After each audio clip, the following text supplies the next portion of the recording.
ஒரு அண்மையில நடந்த ஒரு மகாமிசி அவர்கள் இந்த செய்தியை சொல்கிறார்கள். ஒரு நல்ல ஒரு செய்தி என்பதனால் அதை பதிய வைக்கிறேன்.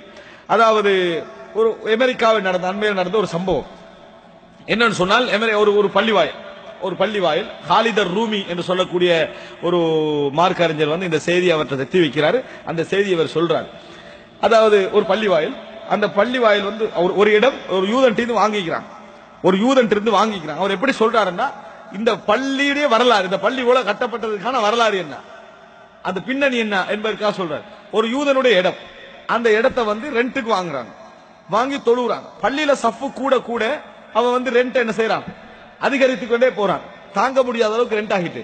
அப்ப அந்த இமாம் பள்ளி மக்களுக்கு ஒரு குத்துபா செய்யறாரு. குத்துபா செஞ்சு இந்த மாதிரி கலெக்ஷன் போதாம இருக்குது, நம்ம நிறைய எடுக்க வேண்டியிருக்குது, அதனால அப்படின்னு சொல்லி பேசுறாங்க.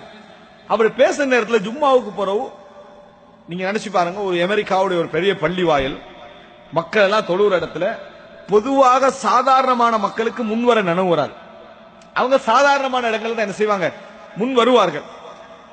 அந்த நேரத்தில் என்ன செய்யறாருன்னா, அந்த பள்ளி வாயில கீழே சாதாரணமாக எகிப்திய உணவுகளை வித்துக் கொண்டிருக்கக்கூடிய ஒரு எகிப்திய இளைஞர் எலும்பி இமாம்கிட்ட சொல்றாரு, நீங்க இந்த டொனேஷனை கலெக்ட் பண்றதுக்குரிய அந்த ஆரம்ப வேலைகளுக்குமே அதுக்காக இந்த பணத்தை வச்சுக்கோங்க. ஏன்னா இப்ப டொனேஷன் தான் தேவை. டொனேஷனே போதாமிக்கிட்ட டொனேஷனுக்கான வேலைகள் செய்யறது பெரிய கஷ்டம். இது அதுக்கு வச்சுக்கோங்க. சின்ன பணத்தை நான் இது ஒரு வருஷமா சேர்த்து வந்தது, என்ற ஒரு வேலைக்காக நான் ஒரு வருஷமாக சேர்த்து வந்தது, வச்சுக்கோங்க. இதுல பல விஷயங்கள் அவதானிக்கணும். ஒரு பெரிய கிரௌட்ல இந்த மாதிரி சாதாரணமான ஒரு வியாபாரம் செய்து கொண்டிருக்கக்கூடிய ஒருவருக்கு ஒரு உதாரணமா ஒரு $1,00,00,000 அல்லது ஒரு $50,000 தேவைப்படுற இடத்துல கொண்டு போய் $10 யாருக்கும் தர்மம் செய்யறதுக்கு என்ன செய்யாது, நேரடியா அப்படியே கொண்டு வராலும் தெரியாம போட்டு போயிடுவாங்க. பப்ளிக்கா கொண்டு கொடுப்பதற்கான மனசு வராது. அப்படி வந்தா நம்ம என்ன பேசிடுவோம்னு சொன்னா, கொஞ்சம் பொதுவாக எப்படி நடக்கணும்னு தெரியாத ஒரு ஆள், ஜெனரலா எப்படி என்றவருக்கு கொஞ்சம் தெரியாத ஒரு ஆள் அப்படின்னு நம்ம நினைப்போம், அல்லது முகஸ்துதி என்றெல்லாம் நினைப்போம். அவர் அதெல்லாம் பார்க்க, மக்கள் எனக்கு என்ன அளவு கொடுக்கிறார்கள் என்பது மிக முக்கியம் அல்ல. இறைவனுக்கும் எனக்கு மத்தியில் நான் எப்படி இருக்கிறேன், எனது உண்மை மனநிலை, இதுதான் எங்களுக்கு மிக முக்கியம். எலும்பினாரு கொடுத்தார். அப்ப அங்க மக்கள் பேசுறாங்க, டொனேஷனே நமக்கு இல்லாத நேரத்தில் டொனேஷனுக்கான ஏற்பாடு செய்யறது எப்படி அப்படின்னு கேட்டாங்க. அதை நினைச்சுதான் நான் இந்த பணத்தை நான் தந்தேன், அதுக்கு என்ன செய்கிறேன் வச்சுக்கங்கன்னு சொல்லிட்டு அவர் போயிட்டார். அதை 1000 மனிதர்கள் 1000 என்ன செஞ்சுக்கிறார் நினைத்திருக்கலாம். அவர் அந்த மாதிரி ஒரு இளைஞர் எல்லாருக்கும் தெரியும், பள்ளி கீழே உள்ளவர் தானே. இவர் இந்த தர்மம் செய்ய முன் வந்த ஒரு காரணமாக மக்கள் லட்சமா கொடுக்க ஆரம்பிச்சிட்டாங்க. இவருடைய அந்த முன்மாதிரி லட்சமா கொடுத்து ரெண்டுக்கு தான் எவ்வளவு கலெக்ஷன் பண்ண நினைச்சாங்க, பள்ளியை வாங்கிட்டாங்க. பள்ளி என்ன செய்தார்கள், முழுமையாக வாங்கிட்டாங்க. அந்த வருடம் அல்லாஹு தஆலா ஹஜ் செய்வதற்கான ஒரு சந்தர்ப்பத்தை அந்த இளைஞருக்கு கொடுக்கிறான். ஹஜ் சென்ற சந்தர்ப்பம் கிடைக்குது. ஹஜ்ஜுக்கு வந்தவர் அரஃபாவில் துவா கேட்கிற நேரத்தில் நின்ற நிலையில் மரணித்தார். அரஃபாவுடைய இடத்துல துவா கேட்டுக் கொண்டிருக்கிற நேரத்தில் நின்ற நிலையில் என்ன செஞ்சுகிறாரு, அவரது உயிர் என்ன செய்கிறது, பிரிகிறது.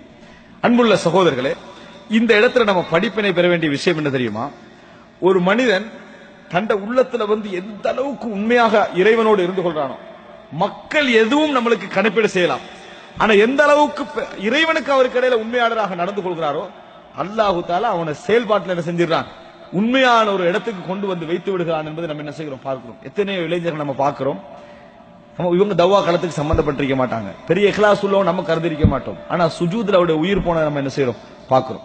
சுஜூதுல உயிர் போகுது, மார்க்க பணிகள்ல உயிர் போகிறது. காரணம் உள்ளம். காரணம் என்ன, உள்ளம். நம்ம ஹதீஸ்ல என்ன பார்க்கிறோம், ஒரு மனிதர் மரணிக்கிற நேரத்தில் என்ன சொல்றாரு, பெரும் பாவியா இருக்கிற மனுஷன் என்ன சொல்றாரு, நான் மரணித்தா என்னை கொண்டு போய் எரித்து காத்திலே பறக்க விடுங்கள், அல்லாஹ் என்னை எழுப்ப மாட்டான்றாரு. நாளை மறுமையில் அல்லாஹ் அவரை எழுப்புவான், என்ன கேட்பான், ஏன் இப்படி செஞ்சேன்னு கேட்பான். அவர் ஒன்றுதான் சொல்லுவாரு, யா அல்லாஹ் உன்னை பயந்துட்டேன், நீ எழுப்பி என்னை விசாரிச்சா எப்படி இருக்குமோ நான் பயந்து விட்டேன், அதனால இப்படி செஞ்சிட்டேன். அல்லாஹ் தஆலா சொல்லுவான், பிஹஷ்யதிக உதுகிலுக்கல் ஜன்னah, நீ அஞ்சியதன் காரணமாக உன்னை சொர்க்கத்தில் நுழைக்கிறேன். இவ்வளவு பெரும் பாவம் அது. இன்னும் சொல்ல போனால் குஃபர், அவருடைய அறியாமை இல்லாது விட்டால், அதுல அறியாமையில செஞ்சதுனால மன்னிக்கப்பட்டது, இல்லைன்னா அது குஃபர். அப்படி இருந்தும் அல்லாஹ் என்ன செய்யறான், அந்த இடத்துல மன்னிக்கிறான்டா. இறைவன் பார்ப்பதெல்லாம் என்ன தெரியுமா, நாம் இறைவனிடத்தில் உண்மையில் உள்ள ரீதியாக உண்மையாளராக இருக்கிறோமா. மக்கள் நம்மளை எடை போடுவது என்பது ஒரு பிளஸ் தான், நம்மளை எடை போடுவதன் மூலம் எங்களை மாற்றிக்கொள்ள வேண்டும் உண்மை. ஆனால் எப்பொழுதும் நம்ம அதை அளவுகோலா எடுத்துடக்கூடாது. இறைவனுக்கும் எமக்கும் இடையே நாம் உண்மையாளராக இருக்கிறோமா என்பதுதான். இறுதியாக அபூபக்கர் ரலியல்லாஹு அன்ஹு அவர்கள் எப்பொழுதும் அவர் பாராட்டப்பட்டால் உடனே ஒரு வார்த்தை சொல்வார்கள், அல்லாஹும்ம லா துஆஹித்னி பிமா யகூலூன், வக்ஃபிர் லி மா லா யஅலமூன் வஜஅல் லி கைரம் மிம்மா யظنون. யா அல்லாஹ், இவர்கள் சொல்வதை வைத்து என்னை குற்றம் பிடித்து விடாதே. இவர்கள் சொல்வதை வைத்து என்னை குற்றம் பிடித்து விடாது. ஏன்?